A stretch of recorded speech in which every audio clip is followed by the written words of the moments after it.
Hello everybody at St Helens. I hope you had a really good day, working really hard on all the great videos that everybody has been recording for you, and that you're carrying on doing all your great maths work and English work. So really well done.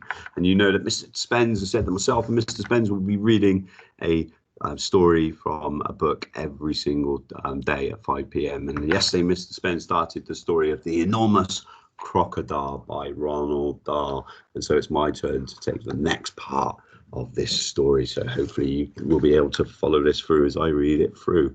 And we've got to go back a page just to recap what happened. The enormous crocodile crept over to a place where there were a lot of coconut trees. He knew that children from the town often came here looking for coconuts. The trees were too tall for them to climb, but there were always some coconuts on the ground that had fallen down. The enormous crocodile collected all the coconuts that were lying on the ground. He also gathered together some fallen branches. "Now for clever trick number one," he whispered to himself. "It won't be long before I'm eating the first part of my lunch." He took all the coconut branches and held them between his teeth.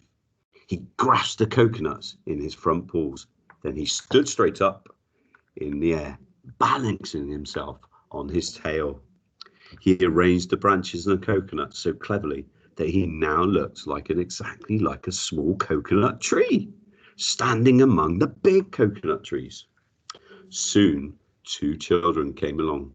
They were brother and sister. The boy was called Toto. His sister was called Mary. They walked around looking for fallen coconuts, but they couldn't find any because the enormous crocodile had gathered them all in. "Oh, look," cried Toto. "That tree over there is much smaller than the others, and it's full of coconuts. I think I could climb that one quite easily if you help me up the first bit," he said. Toto and Mary ran towards what they thought was a small coconut tree. The enormous crocodile peered through the branches, watching them as they came closer and closer. He licked his lips. He began to dribble with excitement. Suddenly, there was a tremendous whooshing noise. It was Humpy Rumpy the hippopotamus. He came crashing and snorting out of the jungle. His head was down low, and he was galloping at a terrific speed. "Look out, Toto!" shouted Humpy Rumpy. "Look out, Mary! That's not a coconut tree. It's the enormous crocodile, and he wants to eat you up." Humpy Rumpy charged straight at the enormous crocodile. He caught him with his giant head and sent him tumbling and skidding over the ground. "Ow!" cried the crocodile. "Help! Stop! Where am I?" Toto and Mary ran back to the town as fast as they could. But crocodiles are tough. It is difficult for even a hippopotamus to hurt them. The enormous crocodile picked himself up and crept towards the place where the children's playground was. "Now for clever trick number two," he said to himself. "This one is certain to work." There were no children in the playground at the moment.